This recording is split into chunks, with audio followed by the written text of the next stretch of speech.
Alam mo ba kung ano ang mangyayari kapag nilagay mo ang aluminum foil sa loob ng inidoro? Medyo kakaiba pakinggan, pero iba talaga ang resulta kaysa sa iniisip ng karamihan. At halos walang nakakaalam kung bakit. Mas mabisa pa ito kaysa sa kahit anong panlinis. Pero bago ko ibunyag ang sikreto ng inidoro, pakinggan mo muna ang 6 na kakaibang gamit ng aluminum foil na halos walang nakakakilala. Dahil lahat sila ay may isang bagay na magkapareho. At yung huli, mapapatingin ka sa foil ng ibang-iba. Unang tip. Mapurol na ba ang gunting mo? Huwag mo munang itapon. Kumuha ng piraso ng aluminum foil at tiklupin ito ng 2 o 3 beses. Pagkatapos, gupitin mo ito, ibuka ng mabuti ang gunting at gamitin ang buong talim. Ulitin ng ilang beses, babalik agad ang talas nito. Ikalawang tip. Kumuha ng 2 piraso ng aluminum foil at ilagay sa freezer ng 1 oras. Pagkatapos, ilabas at ipatong ng marahan sa nakapikit mong mga mata. Ang lamig ng foil ay nakakatulong para mawala ang pamamaga at eye bags. Maraming hindi naniniwala, pero nagre-relax ang balat sa paligid ng mata. Parang natulog ka ng 8 oras ng dire-diretso. Lumang beauty trick ito ng mga estetikista, at gumagana pa rin hanggang ngayon. Ikatlong tip. May mga lumang kutsarat, tinidor ka bang mapurol at maitim na? Pwede silang kumintab ulit sa loob lang ng 10 minuto. Magpakulo ng kaunting tubig at maglagay ng 4 na maliliit na bola ng aluminum foil. Isawsaw ang mga kubyertos. Magdagdag ng 1 kutsara ng baking soda at maghintay. Ang reaksyon ng foil at baking soda ay nag-aalis ng kalawang at ibinabalik ang kinang.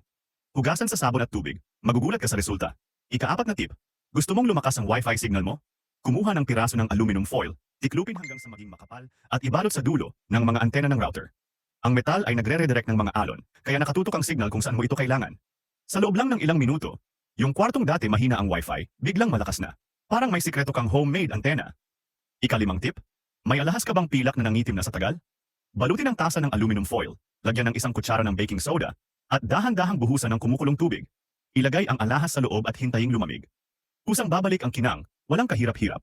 Nililinis ng aluminum ang dumi at ibinabalik ang liwanag ng pilak. Isang tip na alam lang ng mga taong mahilig mag-alaga ng mga lumang bagay. Ika-6 na tip. Ito ang pinakakakaiba. Napansin mo ba na may mga damit, lalo na ang mga itim, na lumalabas sa washing machine na puno ng himulmol? Maglagay ng 2 o 3 bola ng aluminum foil sa loob ng makina.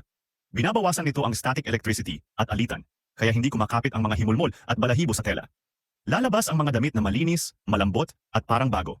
At ngayon, ang sikreto na ginagawa ng maraming mayayaman pero bihirang pinag-uusapan.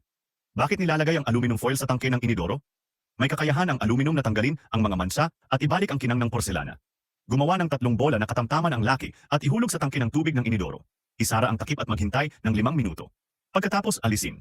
Ang natural na reaksyon ng aluminum sa